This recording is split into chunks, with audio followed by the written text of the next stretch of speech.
balobi Congo promo de fate bolandaka Congo promo pour ezoloba vérité balobi avec Congo promo it's not the same, c'est pas pareil. Rafi Guindo check Hugues la coiffe Ikoté. Et enfin je suis arrivé. Salon Hugues la coiffe Ikoté. Non seulement c'est un salon de coiffure, mais aussi une machine de transformation des hommes et femmes. Regardez-moi comment je suis. Vilain. Mais attendez, 2 minutes. Bogard. Vous allez voir.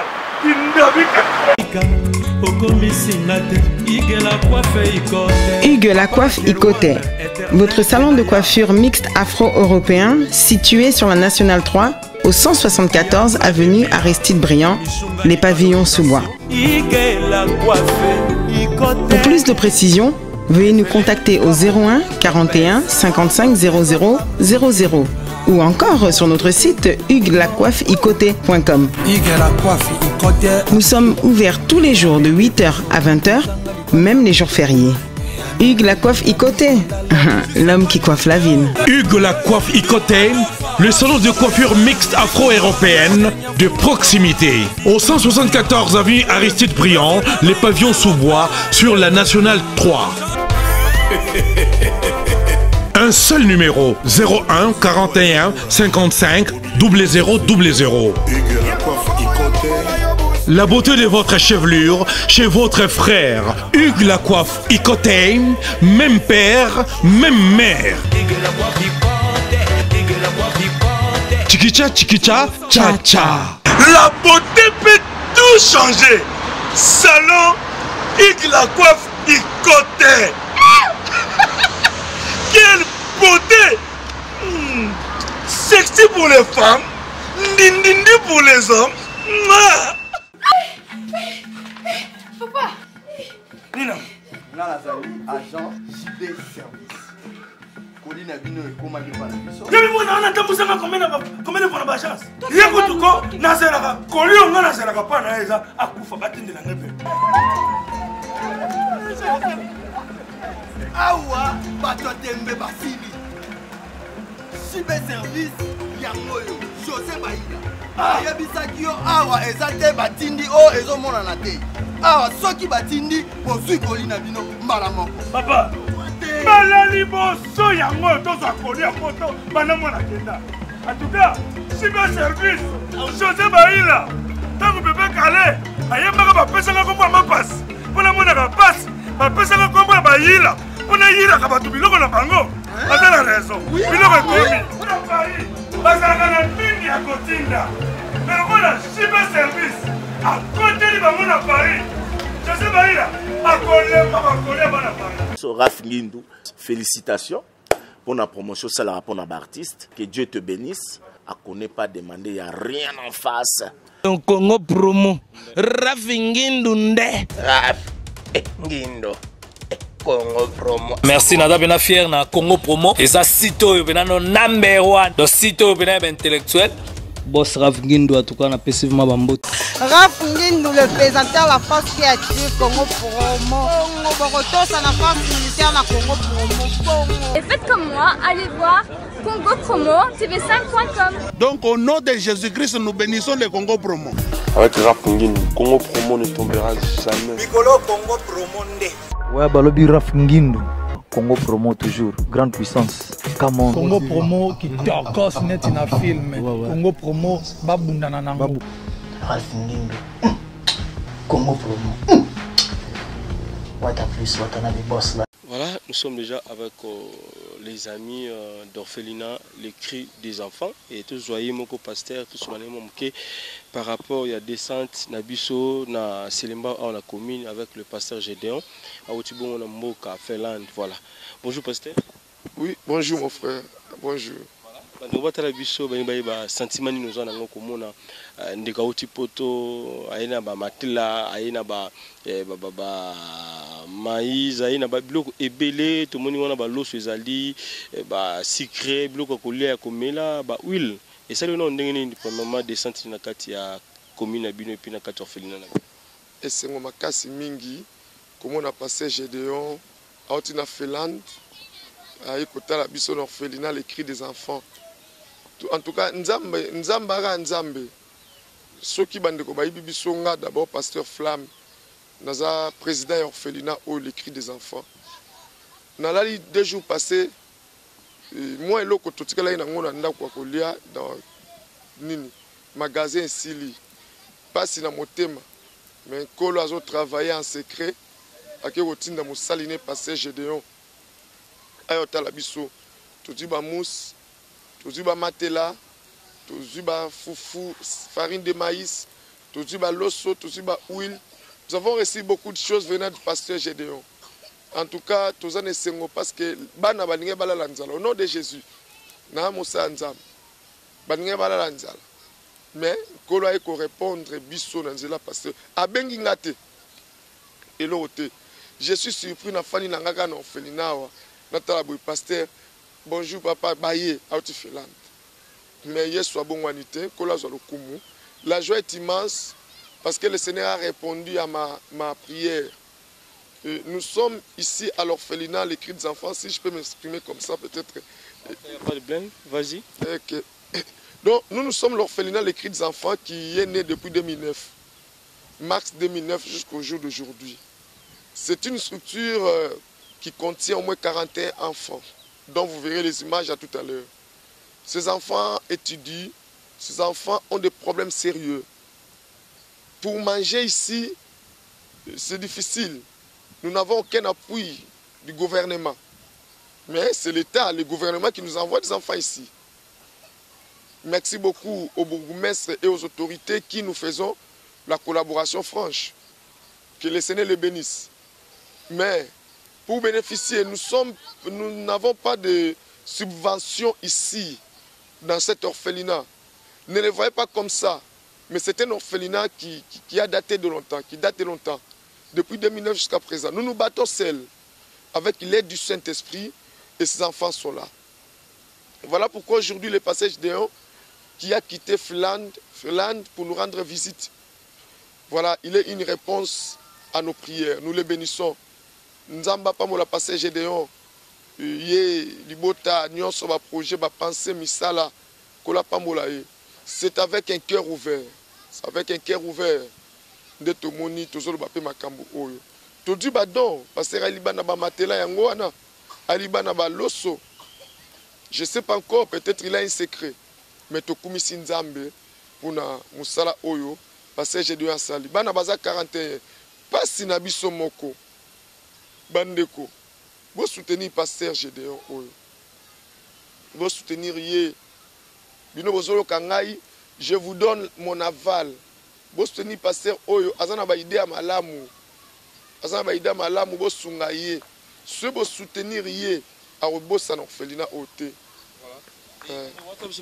Comment on voit qui idée à gossa la orphelinat oyo? Est-ce que nzambe mutapesa ki yo vision wana be yo mo vani gobité ba retomber na mamba bozala moi bien na sala logo na ngamo be pas lobby.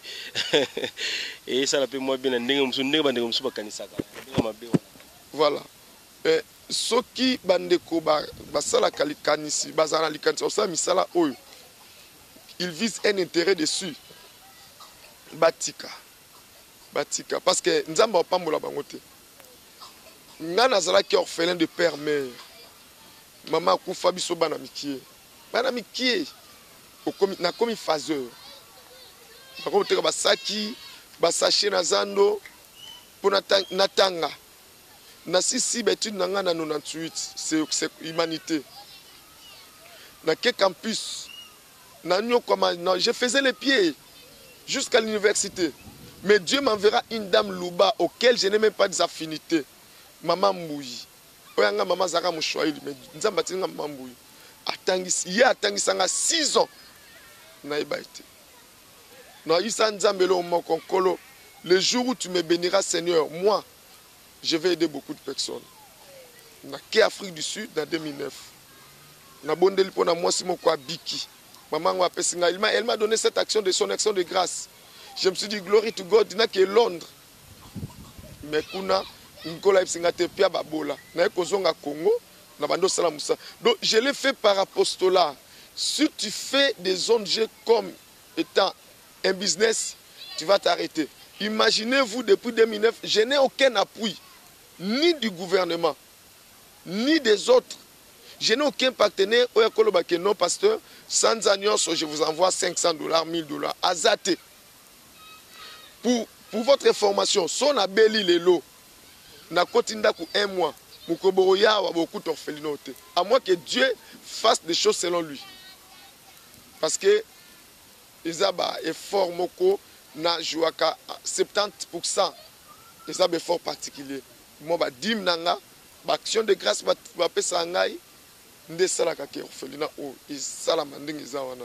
Mais avant que orphelinat o isala ma ba dim ba action donc ngamo na banda depuis 2009. Aujourd'hui j'ai vu le passage Gédéon nous porter son apport.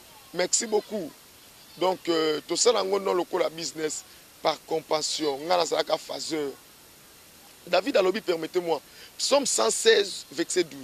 David Alobi, comment rendrai-je à l'Éternel envers moi tous ses bienfaits? Parce que Nzamba sala biso bola mu mingi. Biso tokozong sela Nzambe bola mo ndenge nini? To sunga ba orphelin. To sunga ba to pasi. Naza on a ba veuve. Naza na ba personne du VIH sida. Mais wana tam so éviter donc l'orphelinat c'est une entité de notre ONG. On dit ça na ba activité belé. Mais toujours sunga batouana ya passé pour que un jour oya loba na ma commune Psaume 41 verset 1 à 3 et celui qui s'intéresse aux pauvres. Donc nous ne voyons pas le présent mais nous voyons le futur.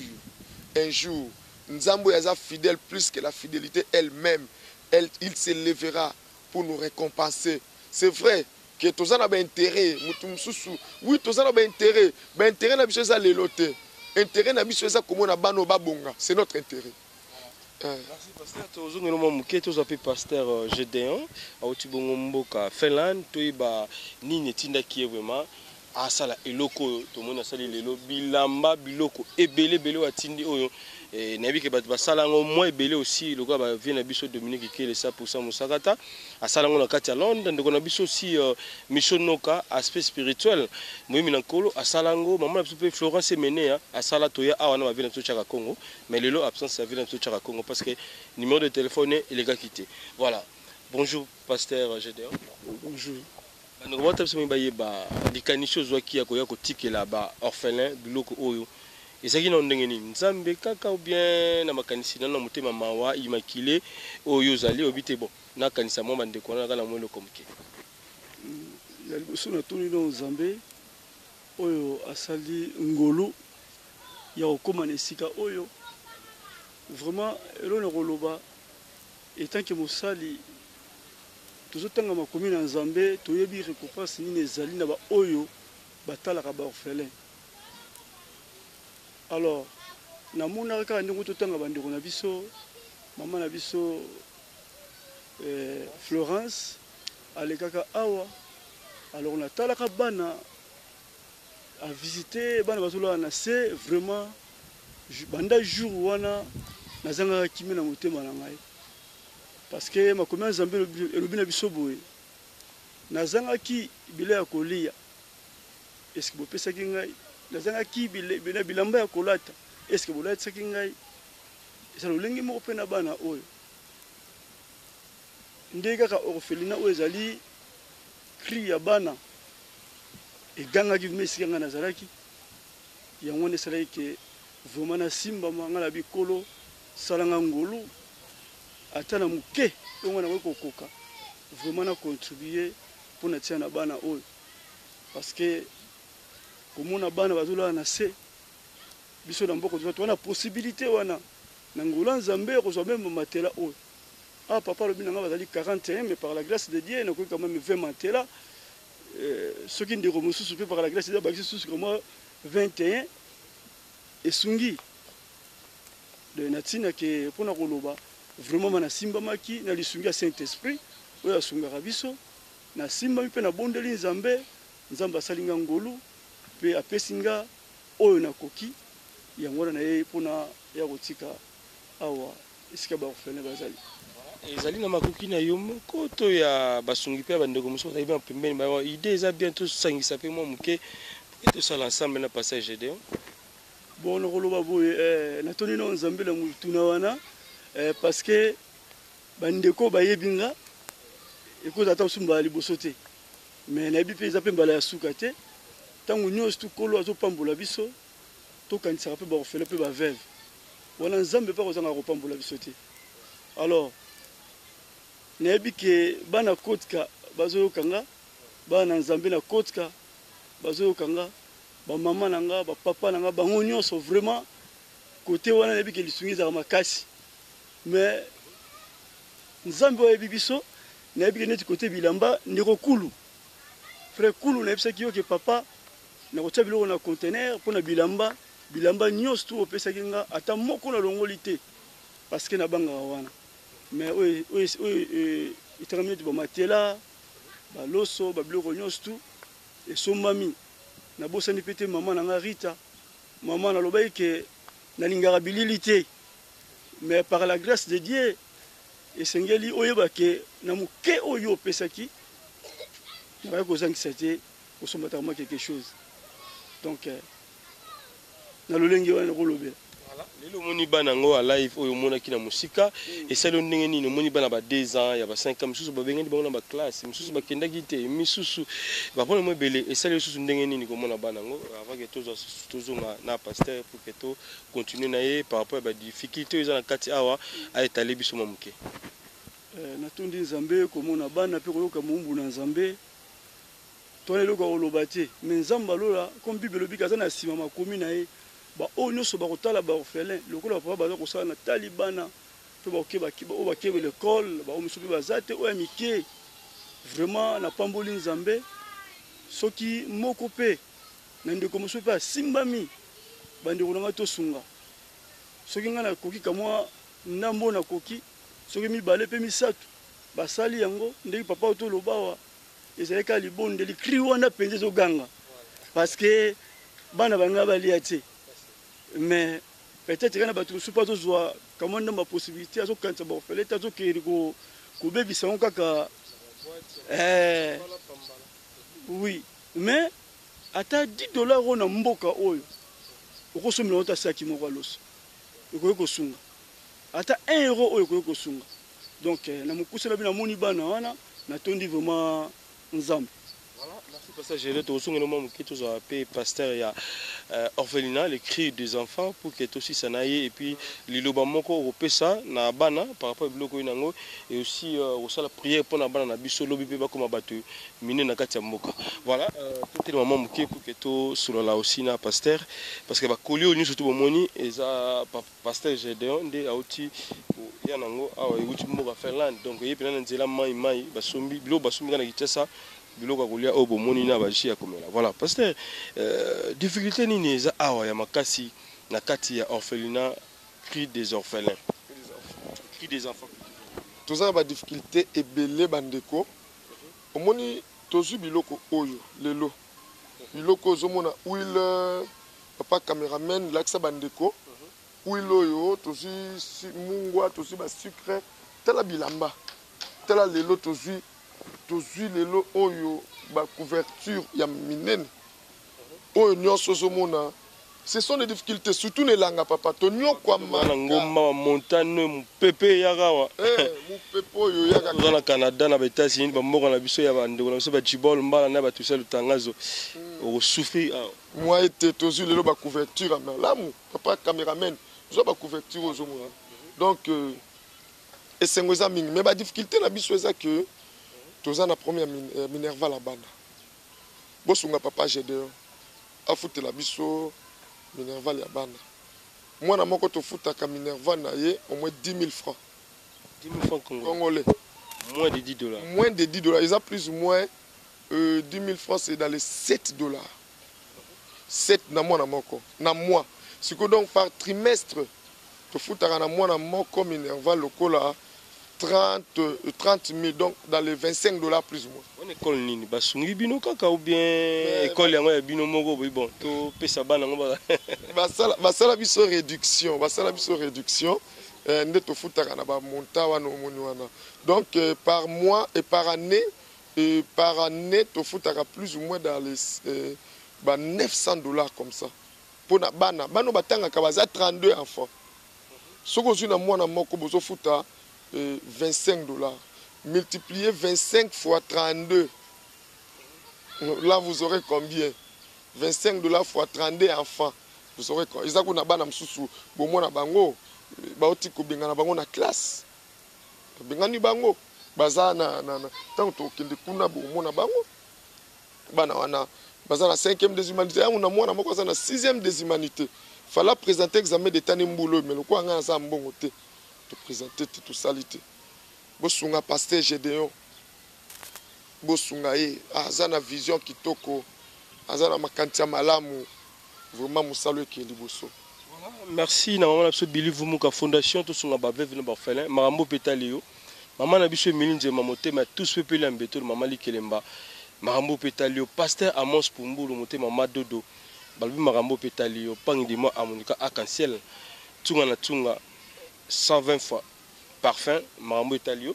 Maintenant, on a pasteur même biso to eta lesika bana bazana sima. To visiter aussi ba chambre et esika bana bazaki parce que matela OP etima pas moko na kati na ba biloko se mo ebele na kati awa.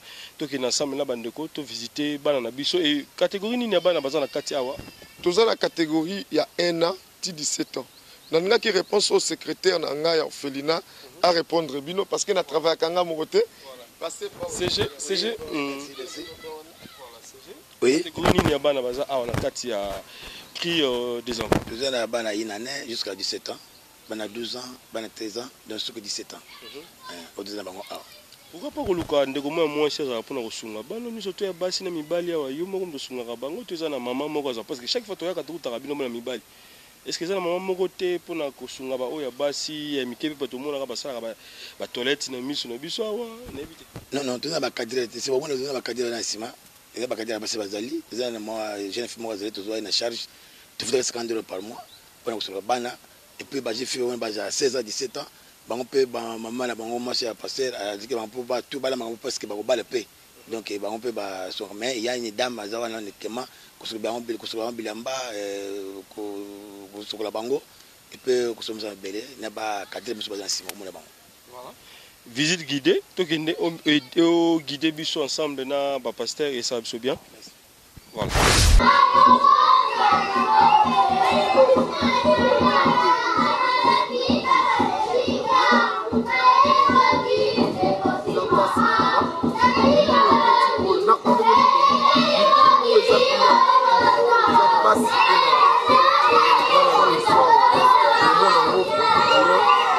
Voilà, pour nous, c'est le pango. C'est le pango, pour nous,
na butu na pokwa to tanga kaba matela mwanda mkozi akawa tukonaka le moni adolescent ouais monsieur balala ka puis chambre ya bana basi pesa kuna bana basi balala kuna chambre ya bana kuna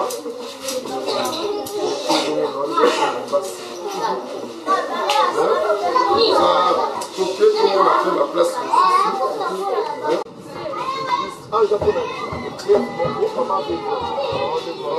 na kawa kuna depo esika tie kalena wana eza depo forte eza kuna c'est le dépôt donc biloko oyo nyonso ezokota kuna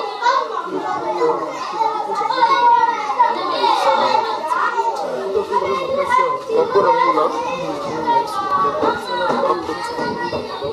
donc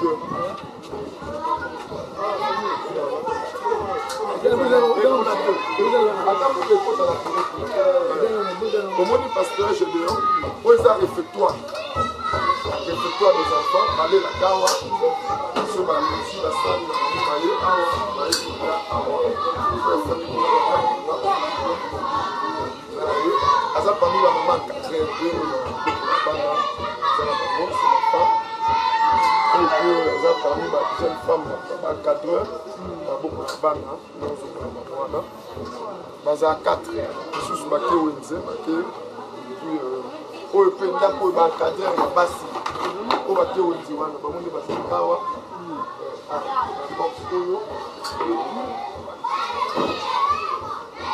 oyo pisine na bango bamatembele fo biloko mosusu baosamba matembele wana oyo nde asokipaka na babebe donc awa toya bacatégorie bebe ye tofutaka ye ye mutu $50 ye mutu $50 ye bon oyo bazaka bana oyo mwana biso eza na 6e des humanités oyo atangi te mbulu ye mpo tosangi mbongo mais souhaitons que espérons que l'année prochaine autant ye kuna mpe mwana biso mais ye azosala déjà mosala akoli aza lokola bacadre awa po eza cuisine donc oyo awa bajeune garçon bajeune fille pardon bana na kar omoni ndenge omoni bajeune fille bango wana bango nde bala na kar ndako ebukani mais ebukani insécurité makasi mais tozolinga totonga ndomoni tozoclotire tozosala biloko oyo toka bandeko basunga biso vraiment basunga biso tosilisa ndako nyonso basisa et puis problème grave pasteur omoni libulu oyo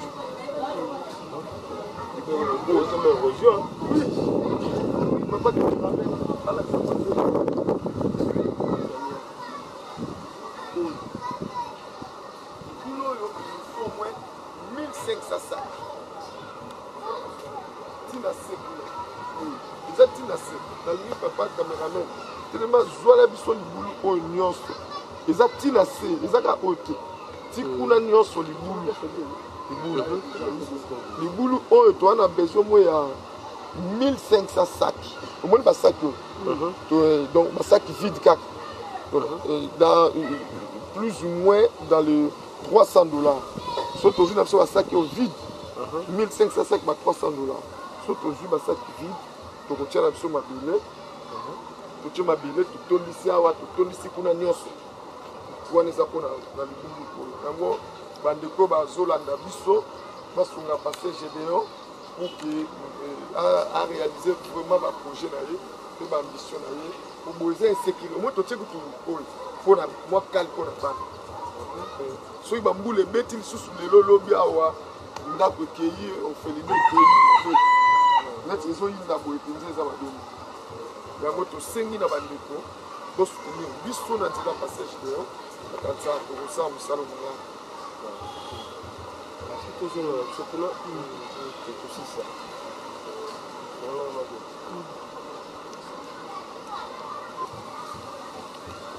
visiteur olinga kombo na numéro ya téléphone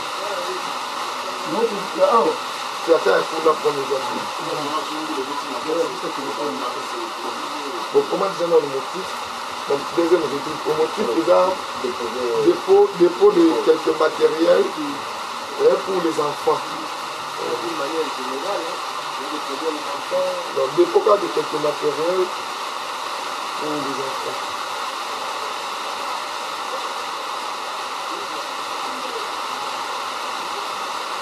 Donc signature.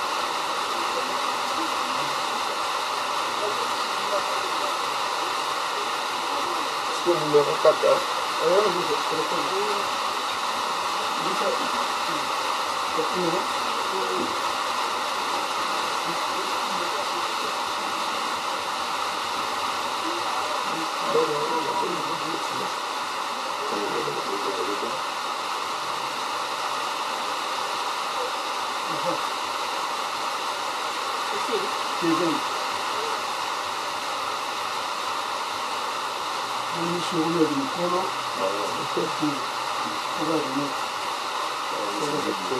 Il le voit, papa, pour la bande de Ouattara, c'est tout la pamboli Zambé, aux gens de sélection Moulou, il y a dit que Moulou est du pamboli. Amen.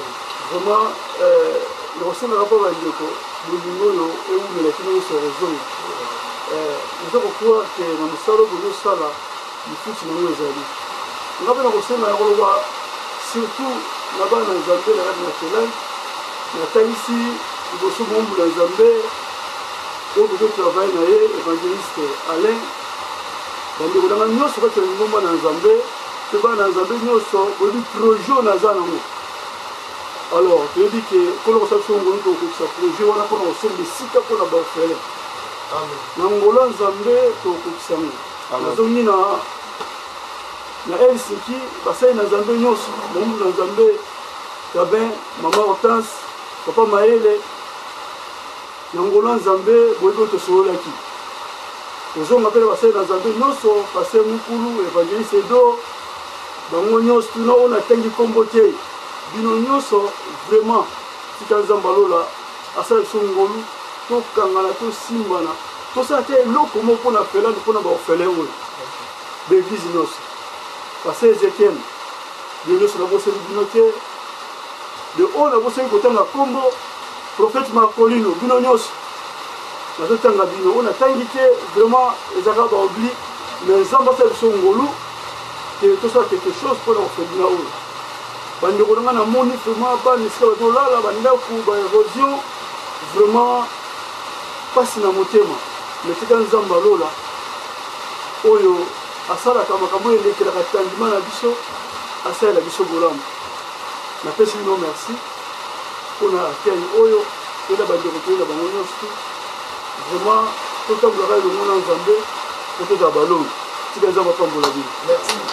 Il ne va pas la développer mais c'est que Ndombasi avec la disco la bande de soir. Merci on remercie Bino Bandeko parce que j'ai donné ma découverte to sengi Bino mo soutenir biso to foutre la $150 par mois mais toza wa Bandeko ceux qui n'ont rien à Bino beaucoup foutre la biso pe loyer soit to lukata le pangu mosusu to bima wa bosombe la biso le pangu na nzela passé Gédéon to longwa to za place bano tala érosion insécurité to za place mais moi et l'équipe au footité sanza au péto footité $300 bana baza malade mais te soki déjà chargé à nani à cela qui n'a passé Gédéon qu'on a bana wana pas l'hôpital donc pas ces armes vraiment en tout cas nzamba pambola bino qu'on a bonne foi nabi que mo simba papa olo merci vraiment pour la bonne vie. Nana basara pour le moment na ngasi na tangi ba moite mais bi ba ba makati na pour maman Mireille au moins musala yango. Maman Feli, maman Philo, Binonyos, maman Espe, na bossa de maman Rita, maman Laurence, maman Souza, Binonyos. Kota musala ndeko Willy. Tala musala. Na si projet boye bien moto za na par la grâce de Dieu na podcast bande ko bana isindi ba koyoka na to mona pe na tuni mais na bi ke nzambe wana nzambe bi ko bondola azan za mami moyen ata 999 moyen si moyen moko za ye qui oya bana oyo zo ganga tout na felande zo koma alors c'est pour ça que quelque chose par la grâce de Dieu na bi ke nzambe wana azana biso longo tika nzambe apambola biso apamboli papa nanga kati na Congo promo zaleka na bibili menza basection molu to kutani yango wana ngana bakisara voilà pasteur na baseli au moins sur le photo comme là voilà merci maman Florence Kemenela nzamba pamolo pona befort pasteur Jacquemin nzamba pamolo pona befort mama do nzamba pambola yo mingi mama Anto papa Roger Tiaka nzamba pambola bino bandeko nyonso oyo boyebi pasteur Flamme mpe bosutenaka bino nzambe apambola bino. Ma Sophie, merci beaucoup. En tout cas, Mama Kati, bino nyonso, merci na bino nyonso. Mama Nangai, Bozé Bélé, Kininga, merci na bino, courage, merci pour la pambola. Bonne année. J'ai de un mot par rapport à Bandeko, Bazan Likanisi, à Kosala Likamboyo, peut-être aussi, Bazu tenté, mais yo quand même, ma péchio, courage, à péché aussi, ma casse, à Koye, la Bandeko, Nabiso, Ban, Nabiso, Biloko, Oyon, Lobani, oui, ça, Nabandeko, Bota, Labiso. Merci, Papa Nangaïf. Ndena Lobaki Kaka, Nathalie, Maman Sagesse, Maman Anto, Papa Nanga Romi, Bino Nyons, na Kotka. Nayebi ke boza bato bovanda kati na compassion. Ndeko nanga Pichu, Mama Nadej, bino nyonso bovanda kati na compassion. Nayebi ke nzamba lola o tozo salela na mboka Kotka vraiment akosunga biso na bomoko pona kosunga vraiment bana oyo. Ba papa nanga ba mama na moni na komi ma misu. Etainga mena nayebi ke nzambo toza na ye. Azan Zambo atika bana ete. Azan Zambo abwaka kabana ete. Nanziana ngai, nanziana yo, nanziana biso na Kotka. Pe nanziana biso na musa tozo sala. Tozo la ba canal afin que libota oyo et bako sungama. Yango nazo senga vraiment boyebi ngana kata bilili na linga ngote. Mais ce qui mana leki nde to solo ki na bino na moni pe Tozaka le monde ndeko Yves. Place on a prometté qui tokozwa yango pona ba orphelin. Tozaka na ndeko Yves tokende pe place wana. Alors ndeko nyonso ko simbama. Oza na Helsinki, oza partout, Patrick. Vraiment tozo sika pour la tiana ba orphelin wana. Ngana zo croire que na omuke nzamba zo pesa biso. Vraiment tokokisa mokano wana pe nzamba lola akotala biso. Pia kopambola biso yango wana ngana bakisa pona bandeko nyonso vraiment tolata social likambo oyo ndena lobaye kuna ne bandeli ata 1 franc oyo $1 oyo eza mutuya ndeko sila na bose bino nyonso tute ingénieur bino nyonso libota na Nzambe na bose ni mutu moko te na ke na moni pasi na motema. Menabi ke mutu nyonso tu oko yoka maloba oyo ako accompagner nga na likandiso na zana mopone sika pona ba orphelin na asina ndeko nanga Yves tokozana ye parce que oyo nyonso ko contribuer ko tia un pierre na ye ye pa ko pambolama yango na sengi na mutu nyonso tu na mboka na biso Finlande na Helsinki na Turku na Vasa bato wana tempere bango nyonso tu JC bino nyonso tu na bosani bino te vraiment ceux qui bossa quelque chose maman nanga Feliciana nayebi ke bo ovandi na kati la compassion tout ça quelque chose pour na ba orphelin oyo nzamba lola aokansila biso tika nzambe apambola biso apesa biso makasi mbula na bapamboli réservoir lole fongwama afin que tout ça quelque chose pour na ba orphelin oyo na bongo vraiment mokolo moko nzambe akozala lokumu soki tosali yango tika nzambe apambola biso nyonso tu bandeko natangi kombo te obate ko papa Gédéon otangi bato misusu toyebi ke bato mingi balingi polémique oyo ezaki na mutu na makolo basali na nzambe bino nyonso tu na motema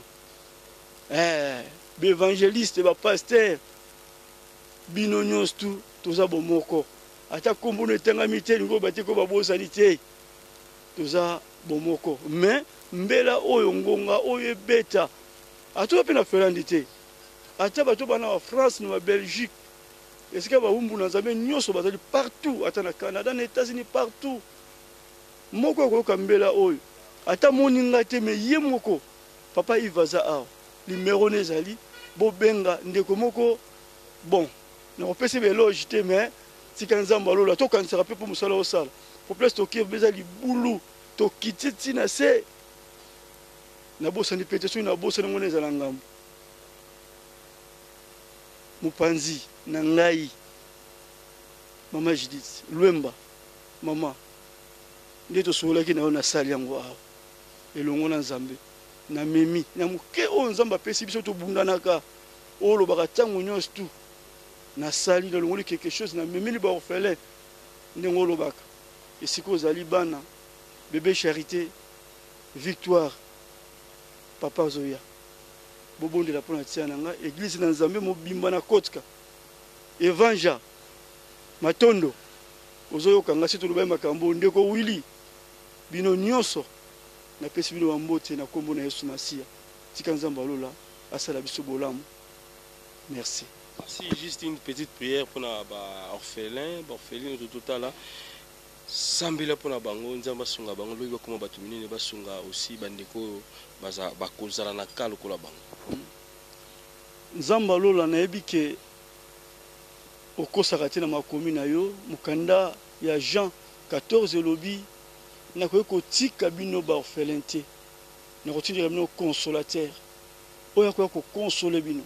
Oya ko pesa bino makasi esika bino bozangi makasi. Oya ko tombola bino esika bato ko tombola te. Oya ko pesa kimia esika kimia ezangi. Naza na kondima nzambe wana za nzambe ya ba orphelin. Tikete ba orphelin oyo nzambe osela bango bolamu.